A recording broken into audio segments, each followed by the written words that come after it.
In the frozen January of 1327, inside the stone walls of Berkeley Castle, a scream shattered the night. Not the scream of a peasant or a common prisoner. This was the death cry of a king, Edward II of England. And what his executors did to him was so horrific, so deliberately twisted, that chroniclers refused to write it down for 3 centuries. They say his screams could be heard a mile away. They say the method left no external marks, no evidence of murder, nothing that could be used to accuse his killers. And they say it took him hours to die, hours of agony so unimaginable that the men who carried it out reportedly went mad with guilt. But Edward's murder was just one entry in a catalog of horrors. For over 1,000 years, from the collapse of Rome to the dawn of the Renaissance, medieval kings didn't just execute their enemies. They invented new ways to make death last, to make suffering public, to turn the human body into a canvas for displaying absolute power. What you're about to discover comes from sealed papal archives, from monastery chronicles that were locked away for being too disturbing, from execution records that medieval scribes coded in Latin because they couldn't bear to write them in the common tongue. These aren't legends or myths. These are documented historical facts that reveal the darkest creativity of human cruelty. The medieval period gave us cathedrals and universities, chivalry and courtly love. But it also gave us the brazen bull, the Judas cradle, the breaking wheel, and punishments so twisted that modern historians debate whether they were designed to kill or to create a living hell that would make the victim beg for death. This is the story of 5 kings who turned execution into an art form of suffering. 5 men who transformed punishment into psychological warfare. 5 rulers whose names still echo through history, not for their military victories or political achievements, but for the ingenious horrors they inflicted on human flesh.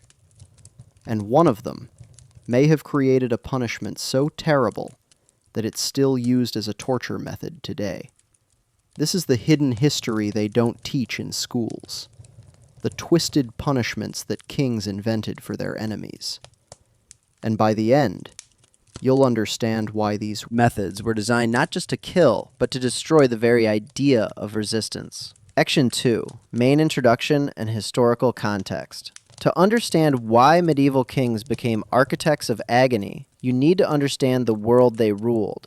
The Middle Ages, roughly 500 to 1500 AD, weren't just a period of history. They were a 1,000-year experiment in absolute power, where kings claimed divine right, where rebellion wasn't just treason, but sin, and where the human body became the ultimate battlefield for control. This was a world without mass media, without police forces, without surveillance cameras. If a king wanted to maintain control over millions of subjects spread across vast territories, he had only one tool that traveled faster than rebellion: fear. But not just any fear. Medieval rulers understood something that modern psychology has only recently confirmed, that the most powerful deterrent isn't the certainty of punishment, but the horror of what that punishment might be. A quick beheading? That made martyrs. A private execution? That created rumors and legends. But a public torture that lasted hours, that reduced a human being to a screaming, broken thing in front of thousands of witnesses, that made obedience. The medieval period inherited execution methods from the Romans: crucifixion, decimation, burning. But where Rome punished with efficiency, medieval kings punished with creativity. They transformed execution from a legal necessity into a theatrical performance, from a moment of death into an extended symphony of suffering. And they did this for 5 specific reasons that reveal the twisted logic of absolute power. First, deterrence through imagination. If people knew that treason meant being slowly crushed to death over 3 days, or having your organs removed while you were still conscious, the mind did the work of 1,000 soldiers. The punishment became a story that spread faster than any army could march. Second, legitimacy through spectacle. Medieval kings ruled by divine right, claiming God himself had chosen them to lead. A public execution wasn't just punishment, it was a religious ceremony, demonstrating God's judgment made visible through the king's hand. The more elaborate the torture, the more it proved the king's power was absolute and sacred. Third, revenge as policy. These weren't dispassionate legal proceedings. They were personal. When a noble betrayed his king, when a rival challenged the throne, when an assassin failed but got caught, the punishment had to match the rage. It had to be memorable. It had to make other potential enemies think twice. Fourth, entertainment for the masses. This is the part that modern people find hardest to understand. Public executions weren't just legal events. They were the Super Bowl of medieval life. Thousands gathered. Vendors sold food and drink. Children were lifted onto parents' shoulders for a better view. The suffering of one became the entertainment of many, and that mass participation created collective complicity that reinforced the social order. And fifth, perhaps most disturbing, innovation as legacy. Medieval kings competed with each other not just on battlefields, but in cruelty. If your grandfather burned rebels at the stake, you needed something more memorable. If your rival broke traitors on the wheel, you needed to invent something worse. Twisted punishment became a form of dark innovation, a way for kings to literally make a name for themselves that would echo through centuries.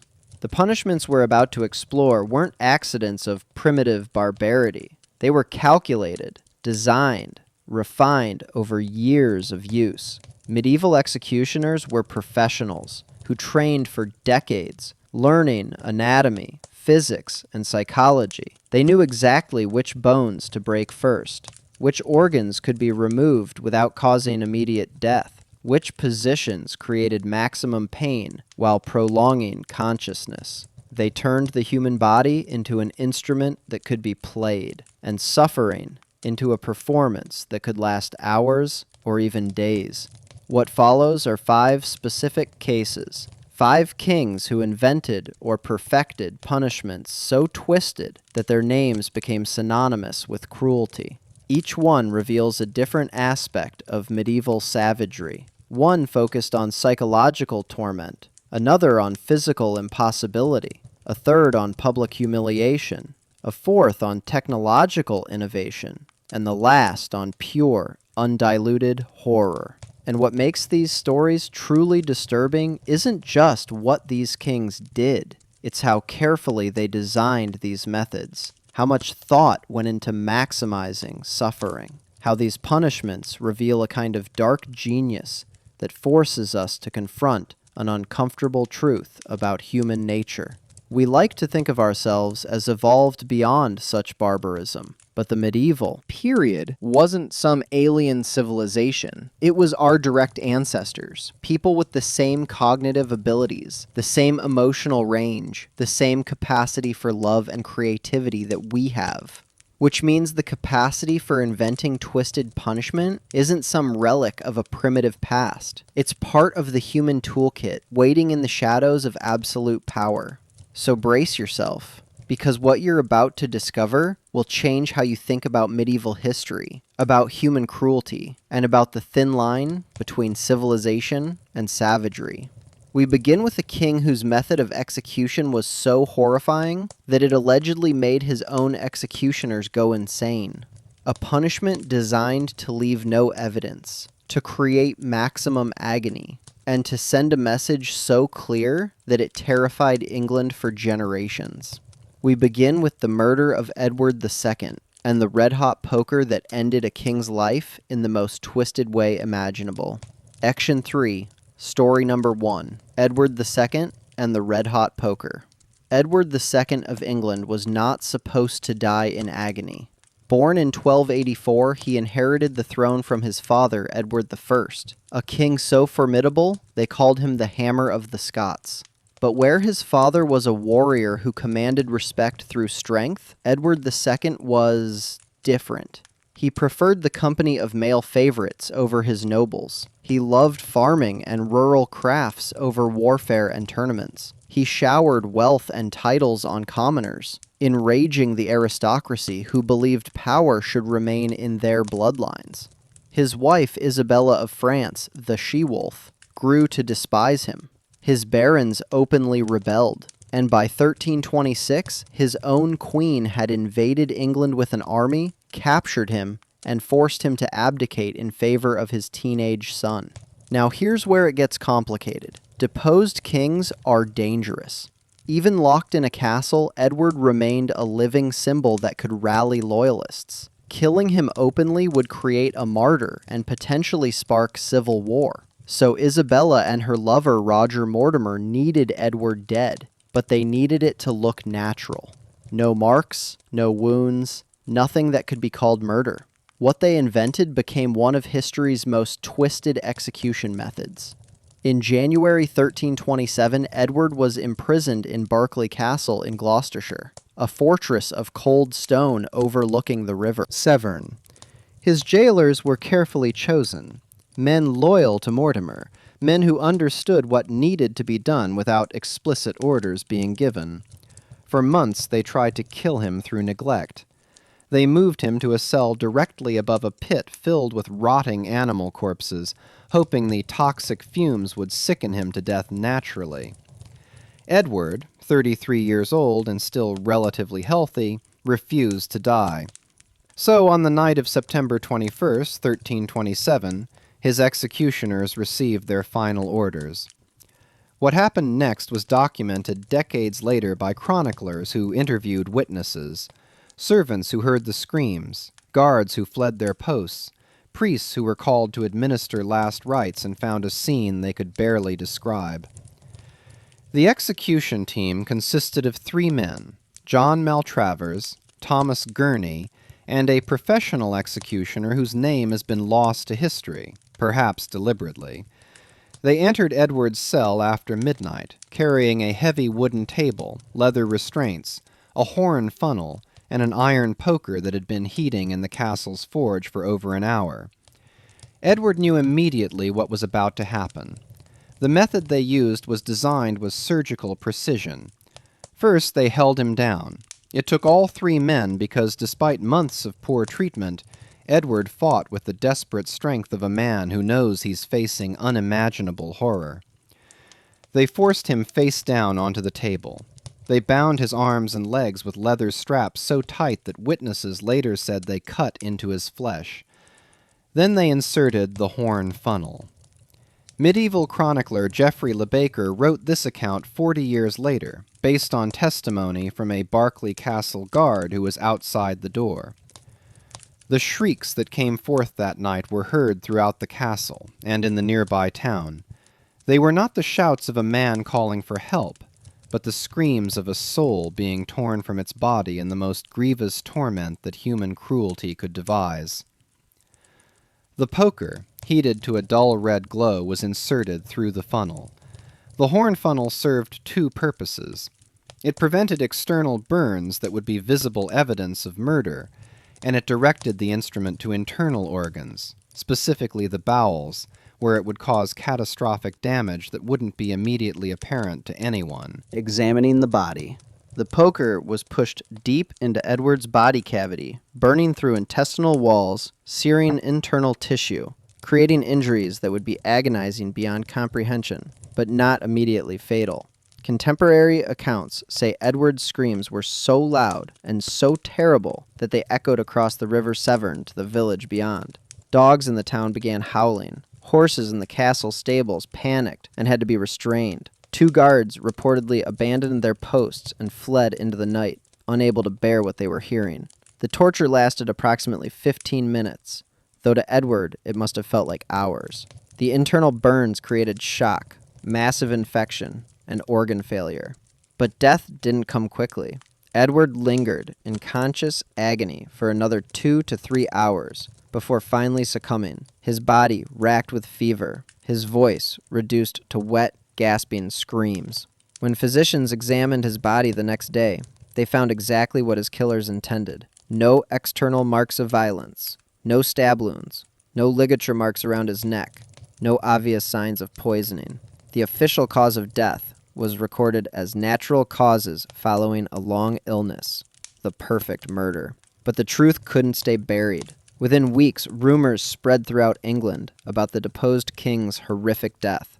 The method was so shocking, so deliberately cruel, that it became a symbol of tyrannical excess, exactly what Isabella and Mortimer were trying to avoid. 3 years later, when the young Edward III came of age and seized power from his mother and Mortimer, one of his first acts was to order an investigation into his father's death. Thomas Gurney fled England and was hunted across Europe for 15 years before being captured in Spain and executed. John Maltravers went into hiding for decades. Roger Mortimer was hanged, drawn, and quartered at Tyburn in 1330, his body displayed as a warning against regicide. But the psychological impact of Edward's murder extended far beyond the punishment of his killers. Medieval chroniclers described the executioners suffering what we would now recognize as severe post-traumatic stress disorder.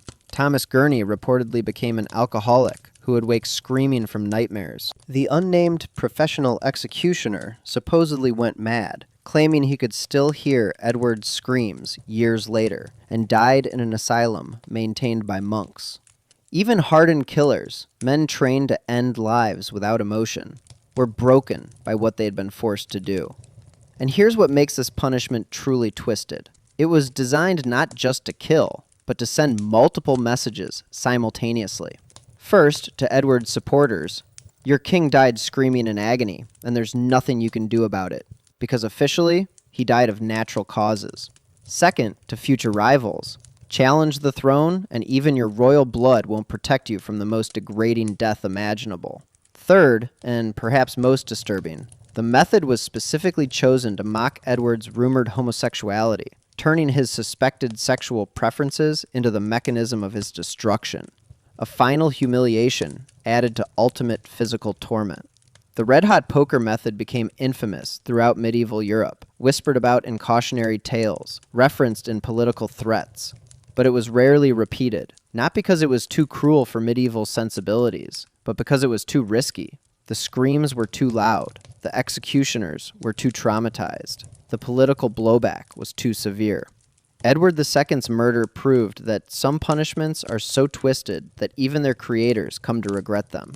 But if you think a red-hot poker was the worst medieval kings could devise, you haven't yet heard about the machine that turned execution into slow-motion crushing. A device so ingenious in its cruelty that it could take 3 full days to kill a man, keeping him conscious for nearly every excruciating hour.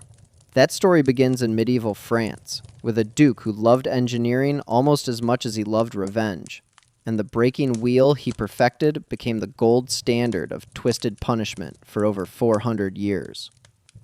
Section 4, Story Number 2, The Breaking Wheel and the Duke's Revenge. In 1478, in the Duchy of Burgundy, a man named Pierre Lescat made a fatal mistake. He wasn't a noble or a knight. He was a miller's son who'd risen to become steward of Duke Charles the Bold's personal estates, a position of trust that gave him access to the Duke's finances, his correspondence, and his secrets. Pierre chose to sell those secrets to the Duke of Lorraine, Burgundy's bitter rival. When Charles discovered the betrayal, he didn't simply order an execution. He summoned his master engineer, a man named Jacques Ferrier, who'd designed siege weapons and fortifications across the duchy. And he gave Ferrier a challenge. Design an execution method that would make Pierre's death last as long as possible, visible to as many people as possible, and memorable enough that no one would ever betray Charles again. What Ferrier created became known as the breaking wheel, though its medieval name was far more poetic and infinitely more sinister. Rouet de Catherine, Catherine's wheel. Named after Saint Catherine of Alexandria, who, according to legend, was sentenced to be broken on a spiked wheel before angels intervened. There would be no angels for Pierre Lescot. The breaking wheel was a masterpiece of medieval engineering, designed around a single, horrifying principle. The human body contains 206 bones, and if you break them in the right order, in the right places, you can keep a person alive and conscious for days. The device itself was deceptively simple. A large wooden wagon wheel, typically 8 feet in diameter, mounted horizontally on a sturdy pole about 6 feet off the ground.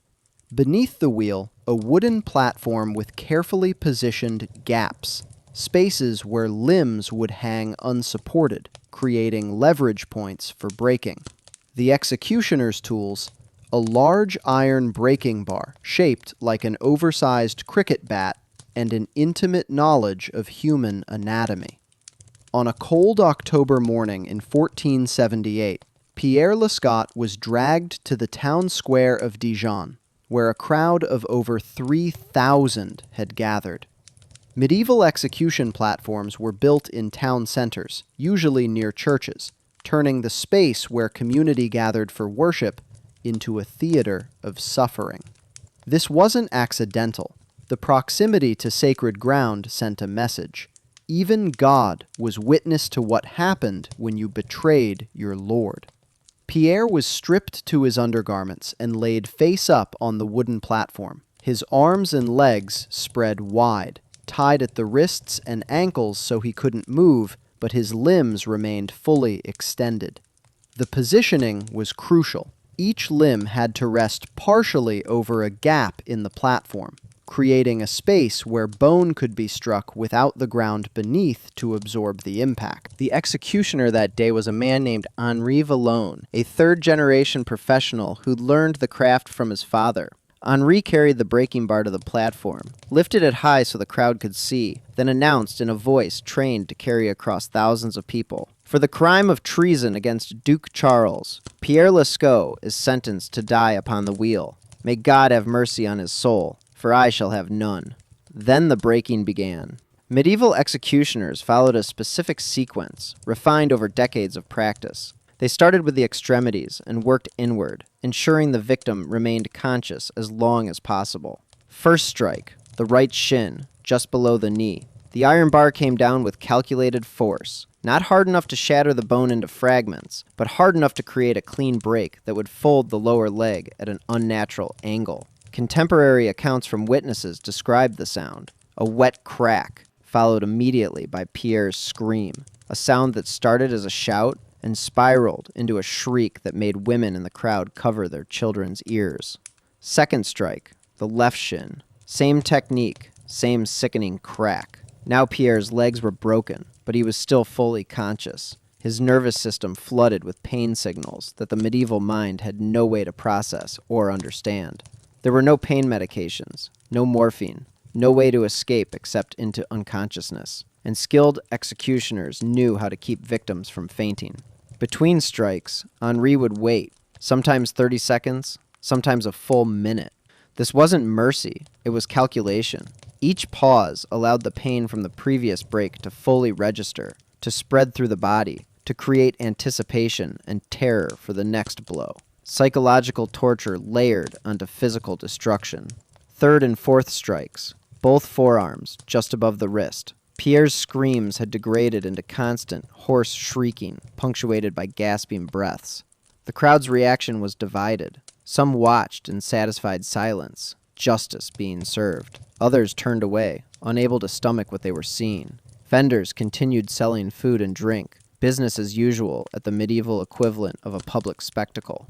Henri worked his way inward. Fifth and sixth strikes, the right and left thighs, massive bones that required harder blows and created exponentially more pain. By now, Pierre's voice was failing, his screams becoming wet, gurgling sounds as his throat tore from the force of his own shrieks.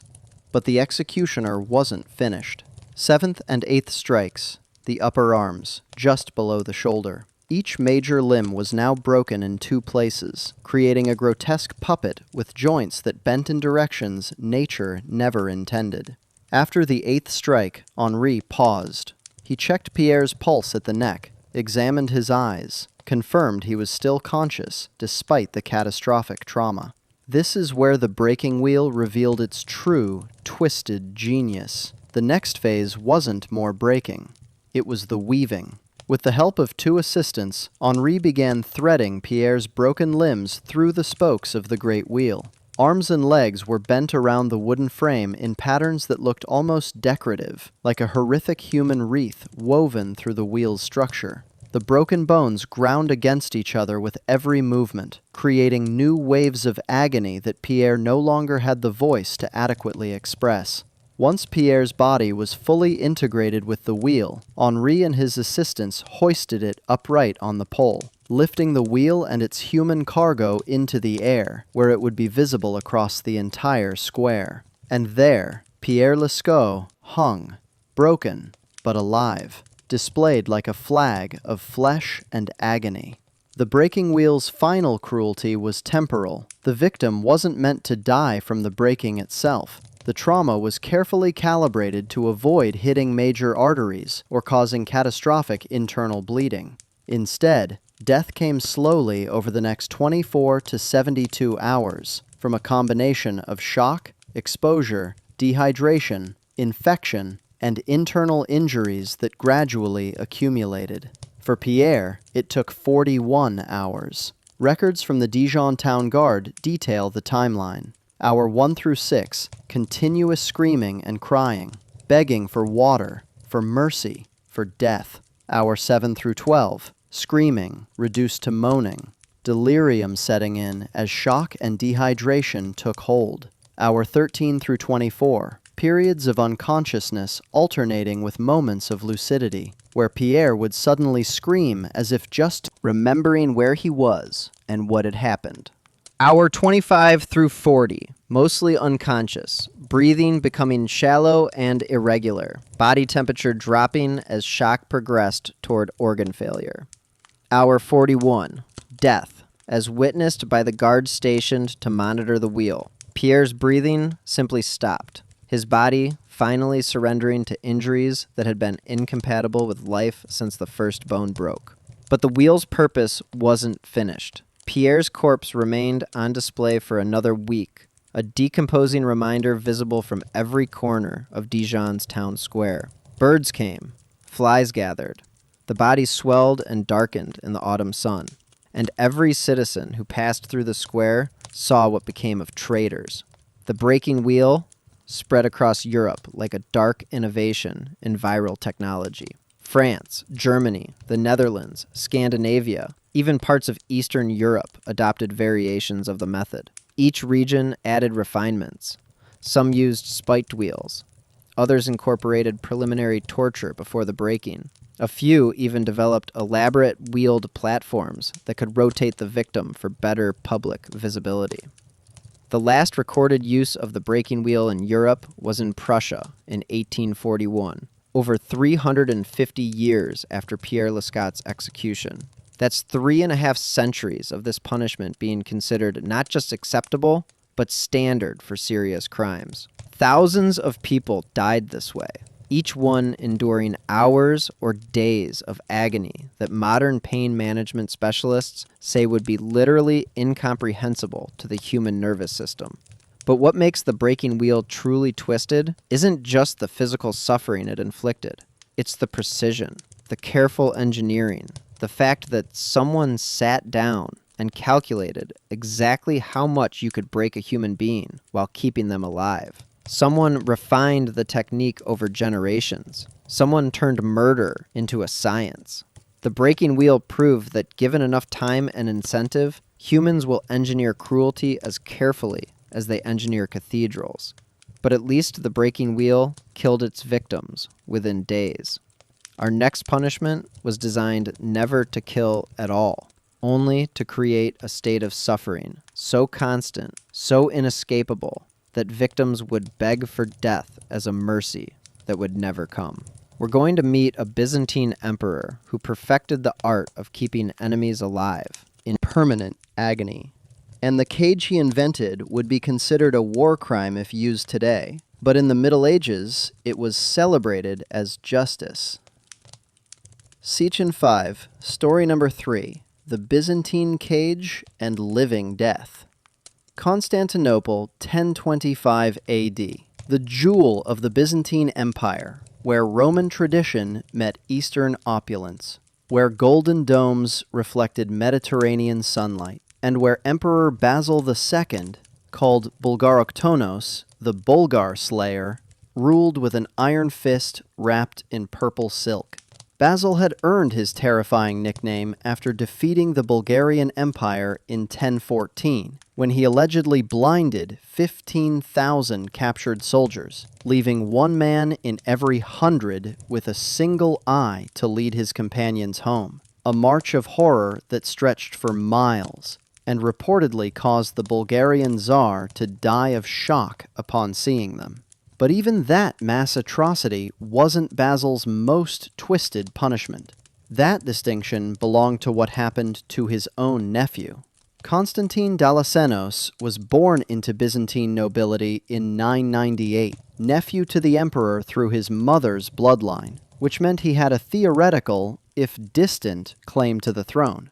In Byzantine politics, theoretical claims became dangerous claims the moment an emperor showed weakness, and in 1022, when Basil was campaigning in the Caucasus, Constantine made the catastrophic decision to plot a coup with 3 other nobles and 2 ambitious generals. The conspiracy was discovered before a single sword was drawn. Byzantine intelligence networks, the agentes in rebus, literally agents in things, had penetrated the plot from the beginning. Constantine and his co-conspirators were arrested in a series of midnight raids that were executed with such precision that none of them even had time to flee their own homes. Basil returned to Constantinople in a rage. Not the hot anger of impulsive violence, but the cold fury of a man who'd spent decades eliminating threats to his throne, and thought he'd finally secured his legacy. The other conspirators were dealt with using traditional Byzantine methods. 2 were blinded with red-hot irons, a standard punishment that disqualified them from ever holding imperial office, since Byzantine law required emperors to be physically perfect. 1 was castrated and sent to a monastery. 2 generals were executed by decapitation, their heads displayed on pikes outside the Chalke Gate.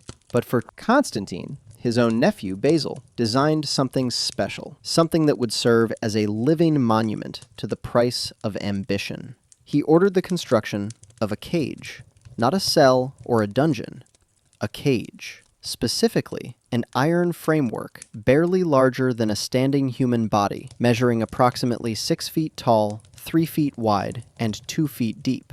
The bars were spaced close enough that Constantine couldn't slip through, but far enough apart that every part of his confinement remained visible to anyone who passed by. The cage was installed in the Augusteion, the great public square of Constantinople, suspended by chains from an iron frame positioned between the Hagia Sophia Cathedral and the entrance to the imperial palace. And there, in the busiest public space in the Byzantine capital, Constantine Dalasenos was locked inside, fully clothed at first, standing upright because there was no room to sit or lie down, visible to every merchant, soldier, pilgrim, and citizen who passed through the heart of the empire.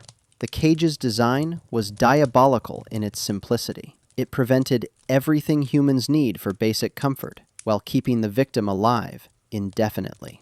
Constantine couldn't sit. The cage was too narrow. He couldn't lie down. It was too short to stretch out and too narrow to curl up comfortably. He couldn't turn around, only twist slightly within the iron confines. His only position was standing, hour after hour, day after day, his legs slowly swelling from constant pressure, his spine compressing, his muscles locked in permanent tension. Food and water were provided, just enough to keep him alive. A guard would approach twice daily with a ladle of thin gruel and a cup of water, holding them up to the bars so Constantine could drink and eat without ever being released. The portions were calculated. Enough nutrition to prevent death by starvation, but insufficient to maintain health. Enough water to prevent fatal dehydration, but not enough to flush waste properly from his system. There was no toilet. Constantine relieved himself where he stood, waste trickling down his legs, pooling beneath him, the stench becoming part of his permanent existence. Within weeks, his clothes rotted away from constant contamination, leaving him naked before the eyes of Constantinople. Byzantine chronicler Michael Psellos, writing decades later, described the scene. In the place where emperors once celebrated triumphs, a man who dreamed of empire stood in filth, reduced to an animal in a cage. His skin became like leather from exposure to sun and rain. His beard grew wild, his hair matted with waste, and his eyes, the eyes remained human, holding a suffering that words cannot adequately convey. The psychological torture was as calculated as the physical. Constantine stood at the exact center of Byzantine public life, surrounded by everything he'd tried to claim. Imperial processions passed within feet of his cage. Religious ceremonies at Hagia Sophia meant he heard hymns and prayers while standing in his own excrement. Merchants conducted business, children played, lovers met. All of ordinary life happening around him while he existed in a state of permanent degradation. The cage became a landmark. Visitors to Constantinople were told about the traitor in the square. Parents pointed him out to children as a moral lesson. Some threw garbage at him, others threw stones. A few, moved by pity or remembering when Constantine had been a handsome young noble, would leave food near the cage, though guards usually took it before he could reach through the bars. Constantine's physical deterioration was documented by multiple sources. After 2 months, his legs were so swollen that they resembled tree trunks. The skin stretched tight and discolored. This was edema, fluid accumulation from standing constantly, combined with malnutrition that reduced his blood protein levels. His body was literally drowning in its own fluids while simultaneously starving. After 4 months, open sores developed on his feet and lower legs, where constant moisture and waste created infections. Medieval medicine had no antibiotics, no understanding of germ theory.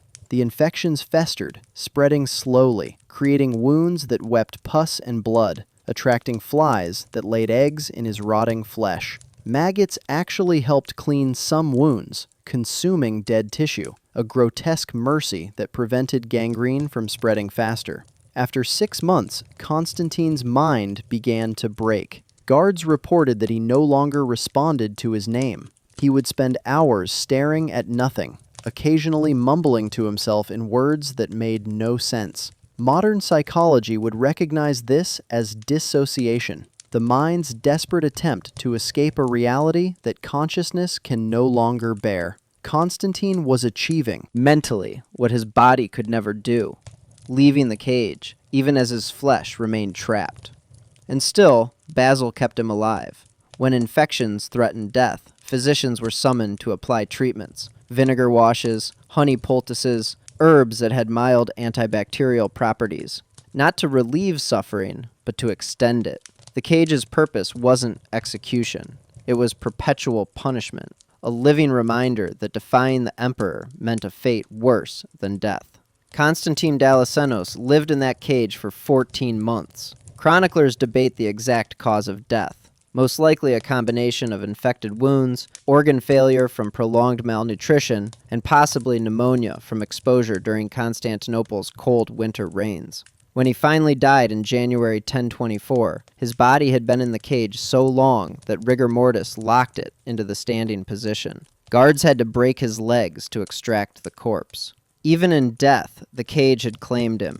But here's what makes the Byzantine cage truly twisted. It wasn't designed to be fatal. Constantine's death was almost accidental, a failure of the punishment, rather than its intended outcome. The cage was meant to create permanent, living death, a state where the victim remained conscious and aware, trapped in degradation, visible to the world, unable to die or escape or even move more than a few inches in any direction. It was psychological warfare elevated to art form. Physical torture refined into perpetual theater. Human suffering transformed into imperial monument. The Byzantine cage concept spread to other medieval courts, though rarely executed with Constantinople's bureaucratic precision. The Holy Roman Empire used variations called hanging cages, where prisoners were suspended from castle walls or church towers. Medieval France developed the oubliette cage, iron cells lowered into public wells where prisoners would slowly freeze or drown as water levels rose and fell. The Tower of London maintained several cage cells until the 16th century, small enough to prevent standing or lying down, where prisoners like King John of France were allegedly held during ransoming negotiations. The last documented use of a cage punishment in Europe was in Germany in 1535, when Anabaptist leaders were executed and their bodies displayed in iron cages hung from the steeple of St. Lambert's Church in Munster. Those cages still hang there today, empty now, but serving as monuments to the twisted creativity of medieval punishment. What makes Constantine's story particularly haunting is that we know his name. Most cage victims were forgotten. Common criminals, heretics, prisoners of war whose identities disappeared along with their dignity. But Constantine was nobility. His suffering was documented, and that documentation reveals the cage's true purpose. It wasn't about justice or deterrence or even revenge. It was about power's need to display itself, to show that even the emperor's own family wasn't safe from consequences, that mercy was extinct, and only obedience remained. The Byzantine cage proved that the cruelest punishment isn't death, it's the denial of death, the transformation of a human being into a living warning, a breathing monument, a creature trapped between life and execution, with no hope of either ending or escaping. But if you think perpetual cage confinement was the peak of medieval cruelty, you haven't heard about the punishment that combined public humiliation with mechanical precision, that turned the human body into an instrument that played its own requiem. We're about to meet a Holy Roman Emperor who loved music almost as much as he loved creative execution, and the device he commissioned would be considered a masterpiece of Renaissance engineering, if it wasn't designed to roast people alive while they produced their own soundtrack. This is the story of the Brazen Bull and the inventor who became its first victim. Sicily, 570 BC. The Greek colony of Acragas, modern-day Agrigento, where white marble temples crowned hillsides overlooking the Mediterranean, where philosophers debated in marble courtyards, and where a tyrant named Phalaris ruled with a cruelty that would echo through millennia. Now, you might notice we've jumped backward in time. The Brazen Bull predates the medieval period by over 1,000 years, but this ancient Greek invention became a medieval obsession, copied and refined by later rulers who saw in its design the perfect synthesis of technology and terror. And the story of how it was created reveals something profound about the relationship between genius and monstrosity. Paralaus of Athens was a bronzesmith and sculptor of considerable talent. He'd made his reputation crafting religious statues, ceremonial vessels, decorative armor for wealthy clients. But Paralaus had ambitions beyond mere art. He wanted to create something unprecedented, something that would make his name immortal. He succeeded, though not in the way he hoped. In 570 BC, Paralaus traveled to Acragas with a proposal for tyrant Phalaris.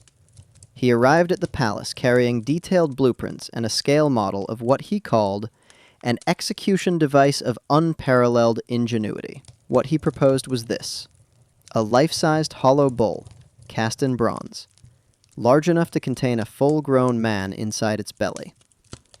The bull would be approximately 8 feet long and 6 feet tall, crafted with meticulous anatomical detail. Every muscle, every vein, every feature of a living bull rendered in gleaming metal. But the true innovation wasn't aesthetic. It was acoustic. Paralaus had designed a complex system of tubes and stops inside the bull's head, similar in principle to a pipe organ. When a victim was sealed inside and fire lit beneath the bronze belly, their screams would travel through these tubes, emerging from the bull's nostrils and mouth as something that allegedly sounded like the bellowing of an actual bull. The victim's agony would be transformed into music. Their death would be turned into performance. Human suffering would become animal sound, stripping away even the acknowledgement that a person was dying inside. Phalaris was delighted. He commissioned the bull immediately, providing Paralaus with unlimited resources, the finest bronze, a workshop staffed with skilled assistants, months of time to perfect every detail. Paralaus worked obsessively, refining the acoustic system, testing different tube configurations on bronze prototypes, calculating the exact thickness of metal needed to conduct heat efficiently while producing optimal sound resonance. He was creating a masterpiece of engineering. He just didn't fully understand what kind of masterpiece it was. When the brazen bull was finally complete, Phalaris held a public unveiling in the Agora, the central marketplace of Akragas. Thousands gathered to see the gleaming bronze sculpture, its surface polished to mirror brightness, its eyes inlaid with precious stones, its horns tipped with gold. It was beautiful, horrifyingly beautiful. Paralaus stood beside his creation, explaining its function to the assembled crowd with the pride of an inventor at a technical demonstration. He described the heating mechanism, the acoustic system, the careful calibration required to transform screams into bovine bellowing. He was still talking when Phalaris gave the signal. Guards seized Paralaus mid-sentence. The crowd's murmur turned to shocked silence as they realized what was about to happen. Phalaris had decided that the brazen bull's first victim should be its creator. Ancient historian Diodorus Siculus, writing centuries later, recorded what happened next. Paralaus was thrust into his own creation, and as the bronze heated, his screams did indeed emerge as the lowing of a bull. To the amazement and horror of all who witnessed, the inventor had become the first proof of his invention's terrible efficacy. But here's where the story gets complicated. Some accounts say Phalaris let Paralaus out before he died, then had him thrown from a cliff. Apparently, even the tyrant found the idea of the inventor dying in his own device to be too perfectly ironic, too mythologically satisfying to be allowed. Other sources claim Paralaus died inside the bull, and that his bones were the first to be removed from its belly when it finally cooled. Either way, Paralaus had achieved his goal of immortality. His name is still remembered 2,500 years later as the man who created a torture device so twisted that he became its inaugural victim. The brazen bull became Phalaris's signature execution method. Over his reign, dozens, possibly hundreds of victims were sealed inside. The process was methodical. The victim would be forced into the bull through a door in its side, their body contorted to fit in the fetal position inside the cramped metal belly. The door would be sealed and locked. Then, bundles of wood would be arranged beneath the bronze body and ignited.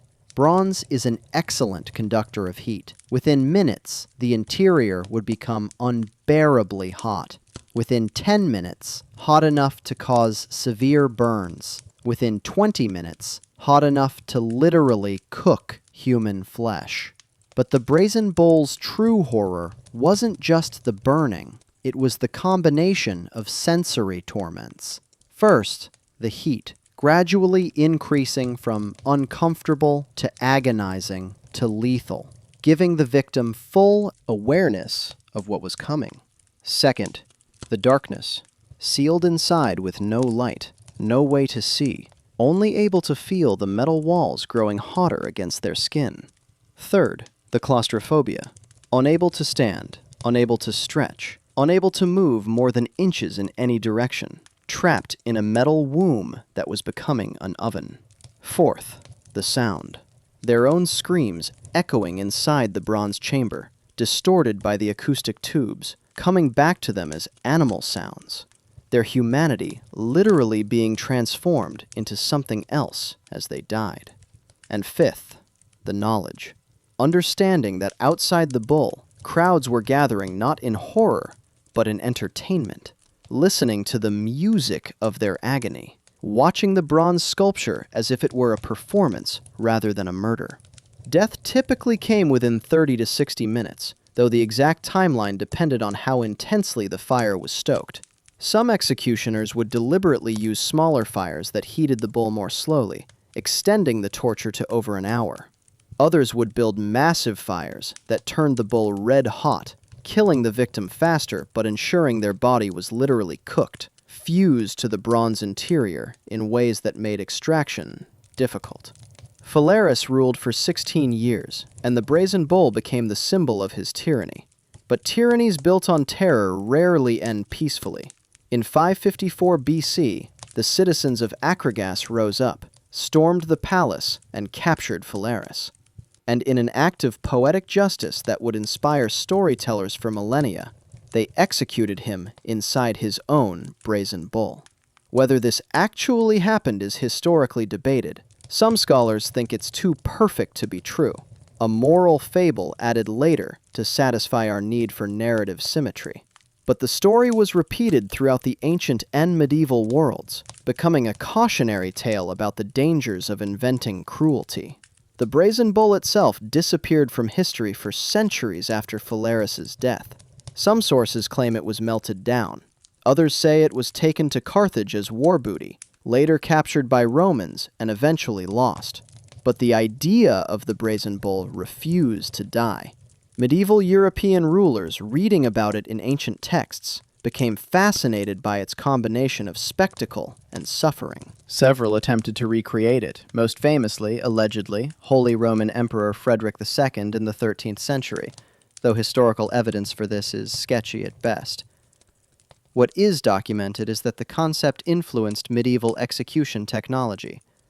The idea of using acoustic engineering to transform screams, of creating elaborate mechanical devices for killing, of turning execution into theater. All of these became hallmarks of later medieval punishment.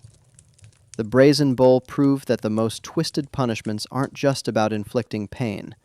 They're about controlling the narrative of that pain.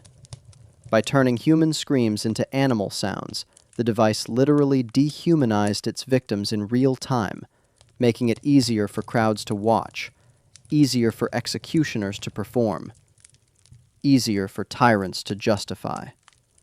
It showed that technology and cruelty are not opposites, they're partners. That the same ingenuity that builds cathedrals can build torture devices.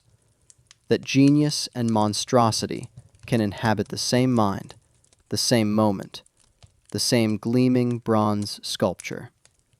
But even the brazen bull, for all its technological sophistication and psychological cruelty, doesn't represent the absolute peak of medieval punishment. That distinction belongs to a method so elaborate, so prolonged, so carefully choreographed in its stages of suffering that it became England's official punishment for high treason and remained on the books until 1870. It's a punishment that combined elements of everything we've discussed: the psychological torture of the cage, the physical breaking of the wheel, the public spectacle of the bull, and the deliberate humiliation of Edward's murder. And it added one final innovation. It turned the victim's own body parts into monuments of warning, scattered across the kingdom as reminders of what happened to traitors. This is the story of hanging, drawing, and quartering, the punishment that defined medieval justice at its most twisted, and the story of William Wallace, the Scottish rebel whose execution became the template for centuries of state-sanctioned horror. London, August 23rd, 1305. A Scottish knight named William Wallace was dragged through the streets of the English capital, bound to a wooden hurdle pulled by horses. He was naked, except for a cloth covering his genitals. The journey from the Tower of London to Smithfield took over an hour, following a deliberately circuitous route designed to maximize the number of spectators. By the time Wallace reached the execution site, he'd been pelted with garbage and excrement, spat upon by thousands, and subjected to the jeering of crowds who'd been told he was a traitor to King Edward I. What they were about to witness would be repeated hundreds of times over the next 5.5 centuries, and every execution would follow the same precise formula, refined to maximize suffering, while turning the human body into a legal text written in blood and organs. Hanging, drawing, and quartering wasn't invented for William Wallace. It had existed in various forms for decades, but Wallace's execution in 1305 became the definitive template, meticulously documented by royal observers, and later codified into English law as the mandatory punishment for high treason. The method's genius, if we can call it that, was its multi-stage design. Each phase had a specific legal and symbolic purpose. Each stage inflicted a different category of suffering, and each part of the victim's body was assigned meaning in the theater of state power. Let me walk you through what happened to Wallace, because his experience reveals the twisted logic behind every element of this punishment. Stage 1. The hanging. Wallace was hoisted up by the neck on a gallows erected in Smithfield, London's traditional execution ground. But here's the critical detail. He was not hanged until dead. The rope was positioned and the drop calculated to strangle him almost to the point of unconsciousness, but not beyond it.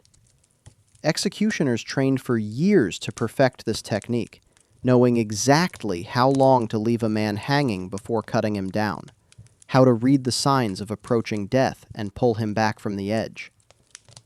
Wallace hung for several minutes, his face turning purple, his body convulsing, his brain starving for oxygen but not quite dying. Then he was cut down and immediately revived, water thrown in his face, his chest struck to restart proper breathing, smelling salts held under his nose, because he needed to be fully conscious for what came next. Stage 2. The drawing. This is where the punishment's name becomes confusing for modern audiences. Drawing doesn't mean being dragged that happened before the execution. In this context, drawing means disembowelment. Wallace was laid on his back on a wooden table. His arms and legs were tied to iron rings, stretching him spread eagle. The executioner, a professional whose name was William Burr, documented in royal payment records, approached with a long knife.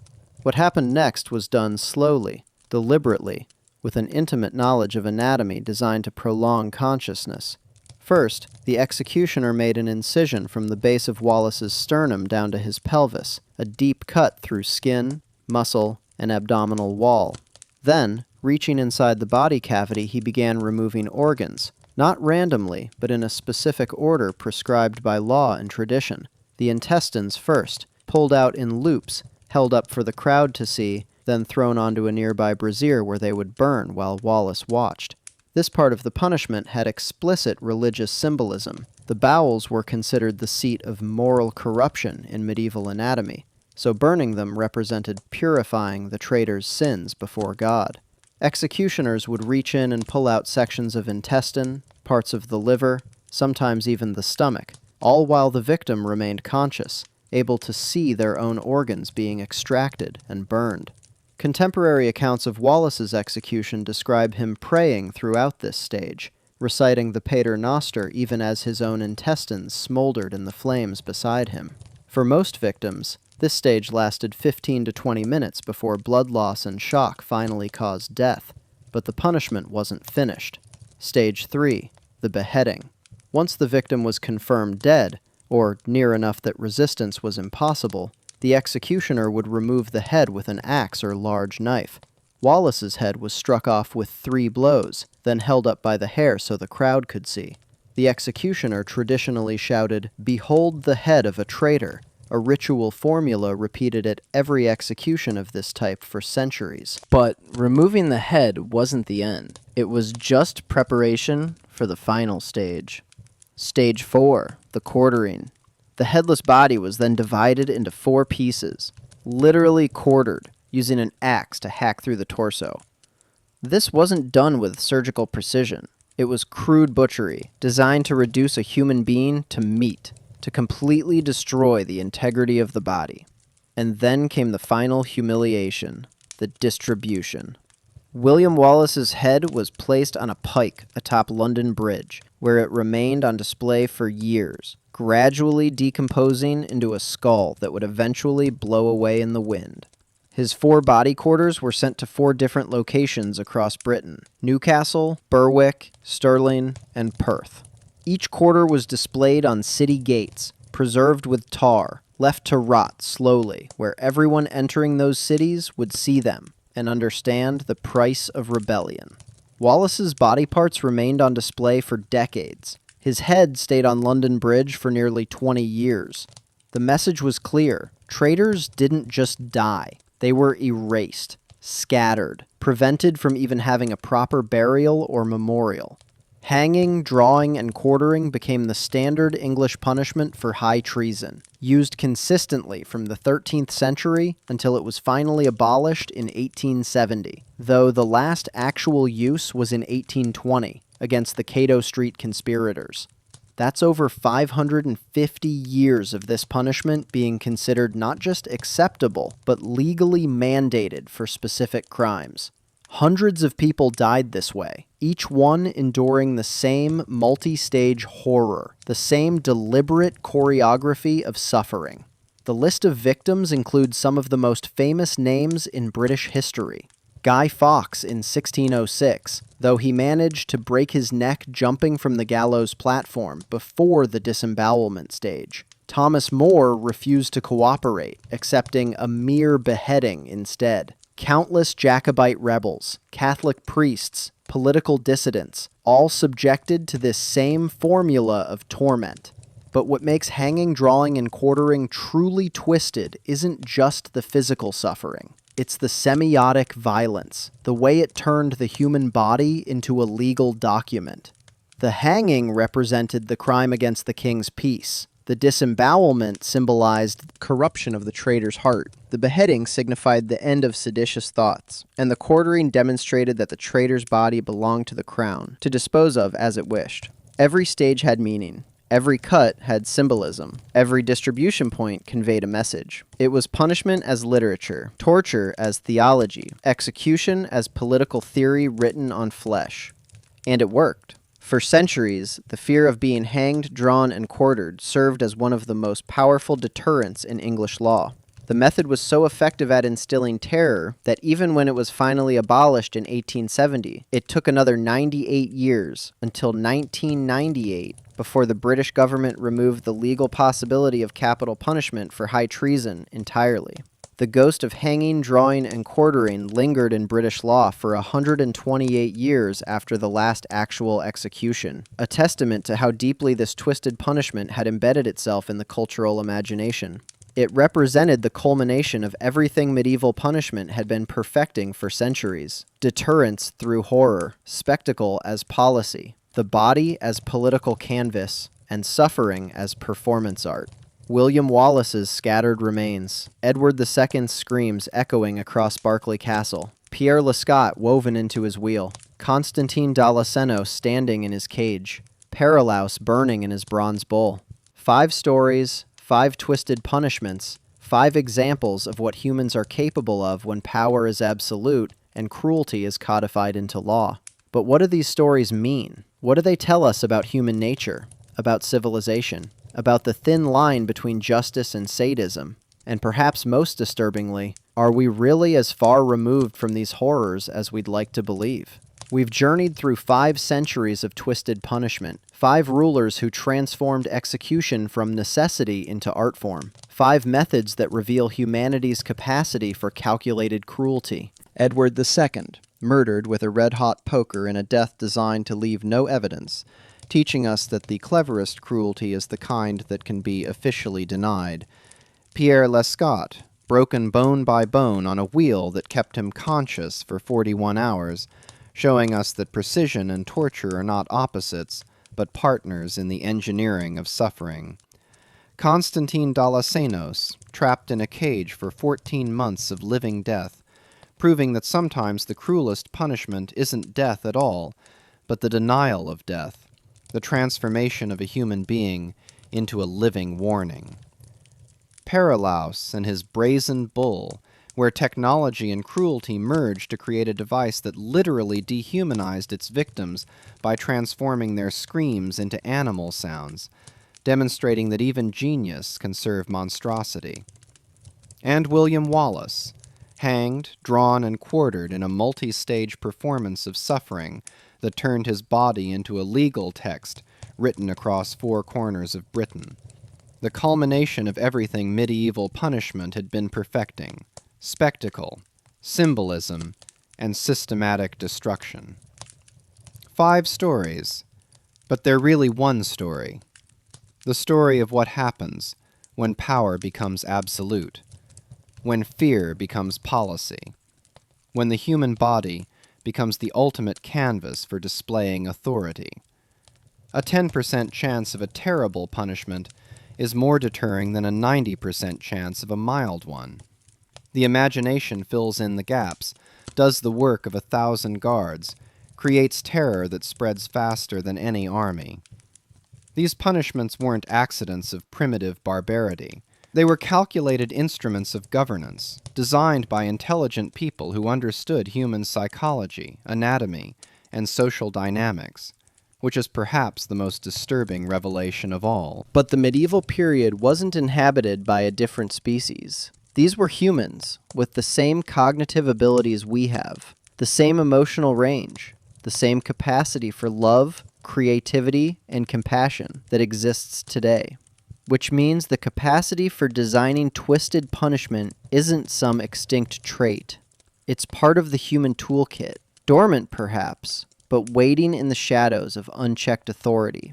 The principles haven't changed, only the aesthetics. Modern authoritarian regimes still use public humiliation as control. Psychological torture that leaves no marks is still practiced in interrogation facilities around the world. The transformation of prisoners into dehumanized symbols still happens, just with different terminology. Enhanced interrogation, black sites, extraordinary rendition, indefinite detention without trial. Even in democracies with robust legal protections, we see remnants of medieval thinking about punishment. And public executions haven't disappeared. They've just moved online. Social media allows for public shaming at medieval scale, where thousands can witness someone's humiliation, where careers and reputations can be destroyed in digital town squares, where the mob justice that once gathered at breaking wheels now gathers in comment sections. So what's the lesson here? What should we take from these dark histories?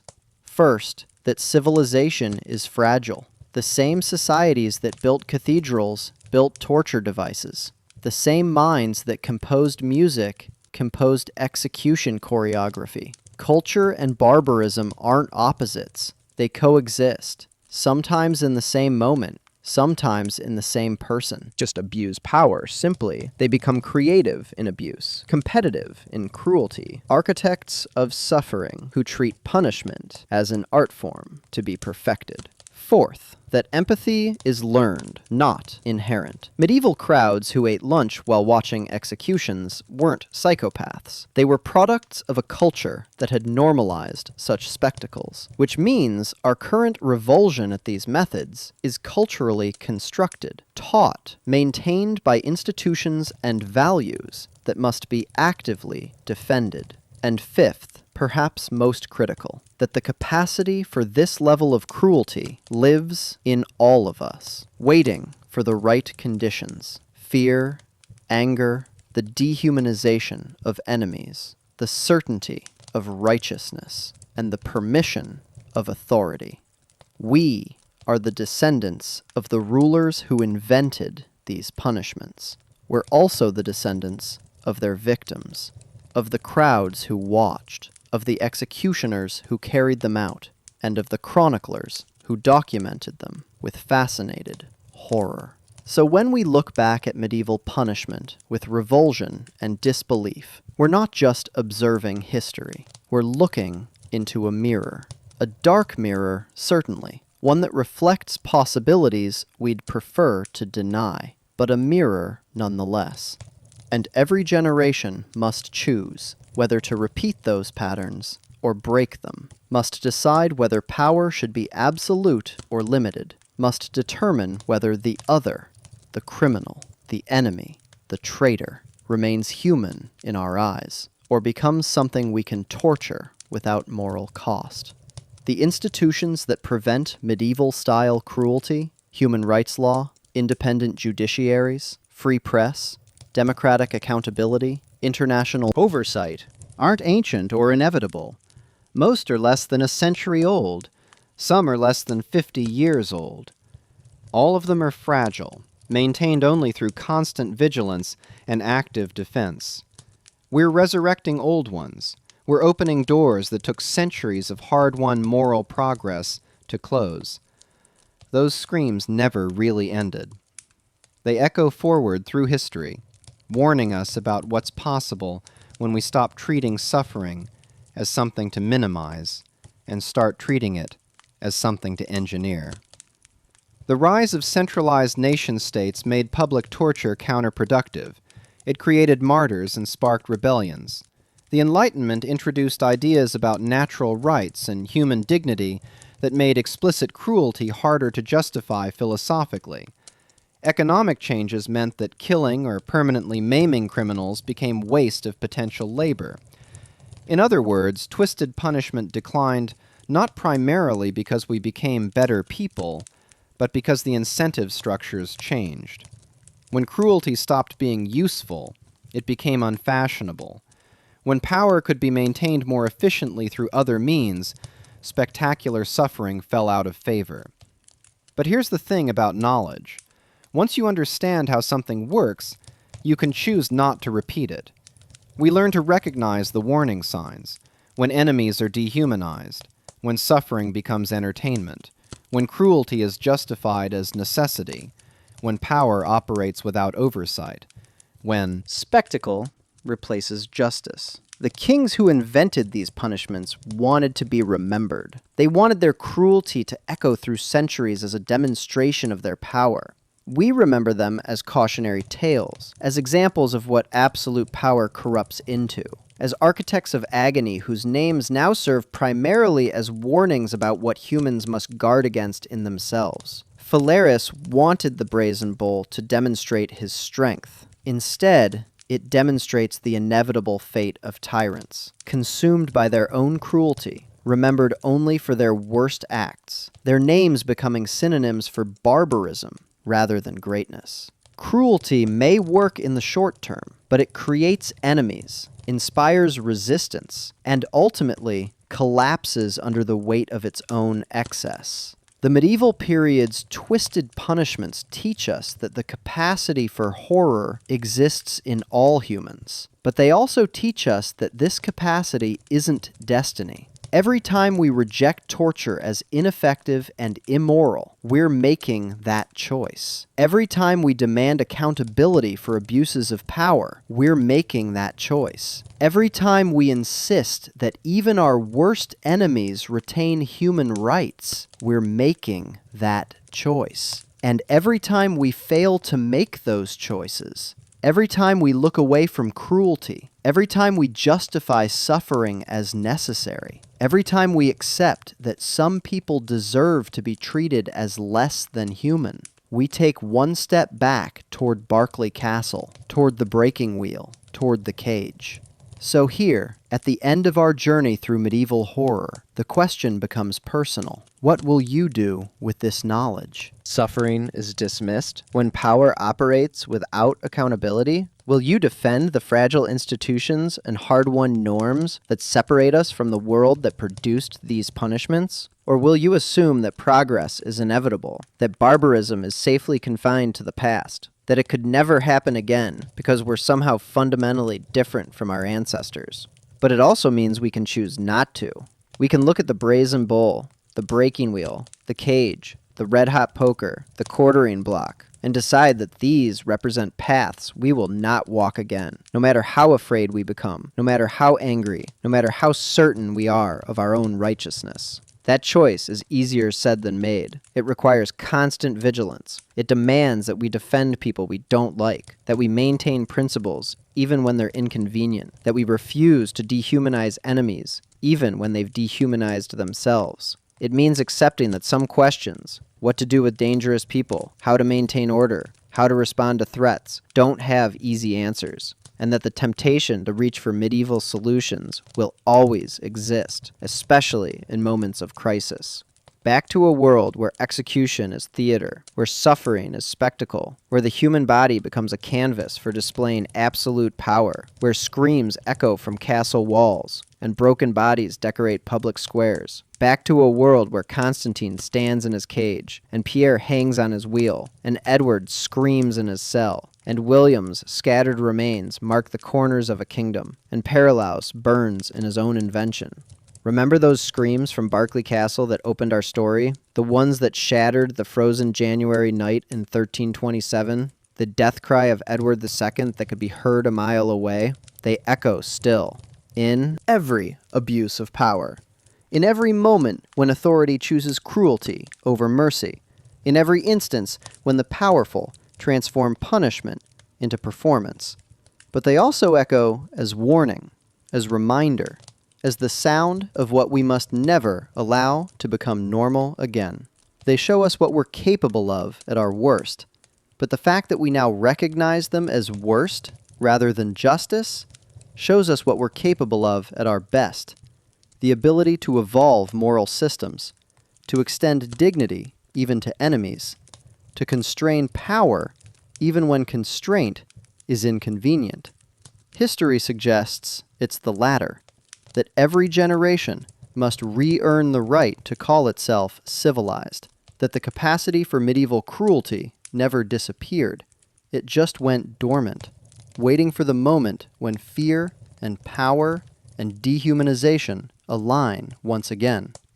So we remember Edward and Pierre and Constantine and Paralaus and William, not to glorify their suffering, not to indulge in morbid fascination, but to understand what their deaths reveal about power, about fear, about the eternal human struggle between our capacity for compassion and our capacity for cruelty.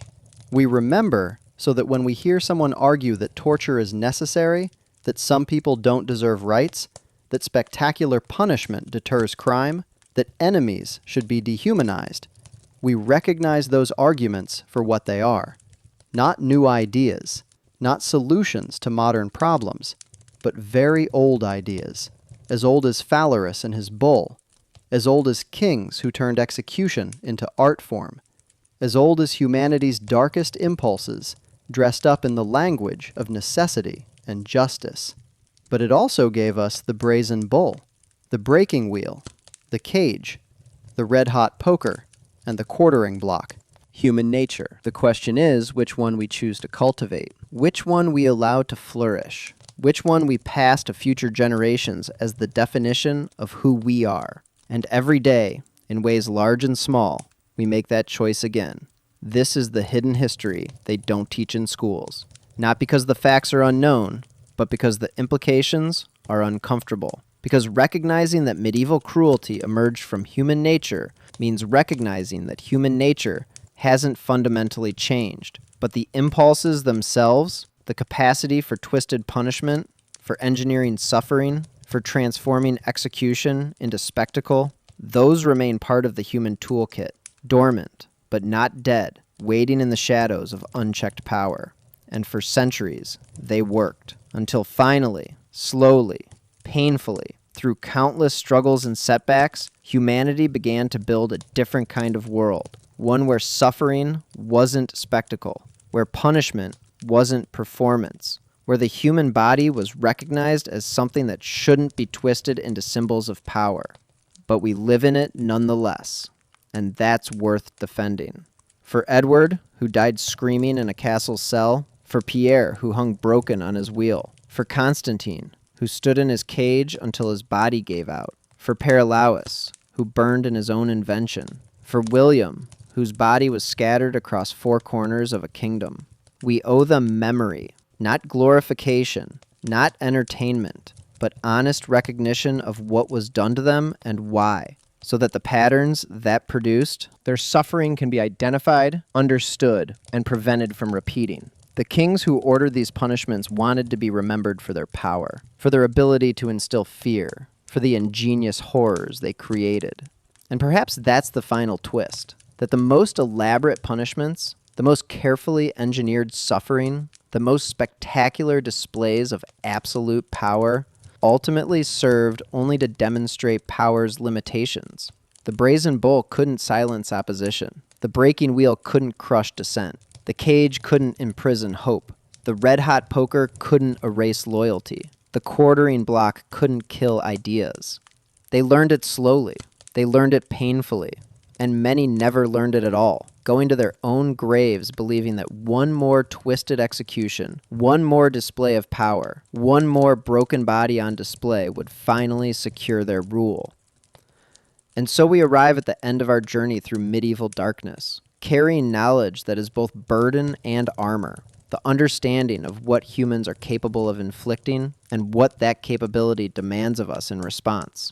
But clear-eyed recognition that the choice between civilization and savagery, between mercy and cruelty, between respecting human dignity and reducing humans to instruments of power, that choice is never finally settled. And it's made by people like us, ordinary humans with the same cognitive abilities as medieval kings, the same emotional range as medieval executioners, the same capacity for both compassion and cruelty that has characterized our species since its beginning.